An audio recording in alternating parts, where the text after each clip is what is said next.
In today's video, I am going to teach you how to use Freshsales for cold calling setup.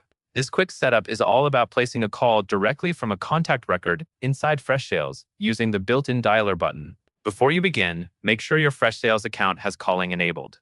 In many cases, the phone icon will only appear and work if your team has purchased or activated a calling number within Freshsales. If calling is not enabled, you may still see phone fields, but you will not be able to dial from inside the platform. Once you are logged into Freshsales, look to the left-hand sidebar. This is where you will find the main modules for your day-to-day work. Find and open the Contacts module.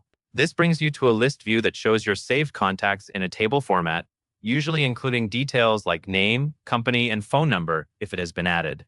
Now, in that list view, locate the contact you want to call. Move your cursor over the name of that record. This hover action is important because Freshsales often keeps quick actions hidden until you hover over the row. Hovering over the name helps reveal the call option so you can start a cold call without opening the full contact page. As you hover, watch for the phone icon that appears next to the phone number. This icon is the call dialer button. When you see it, click the phone icon to start the call. Freshsales will then open the dialer interface so you can initiate the call directly from your browser.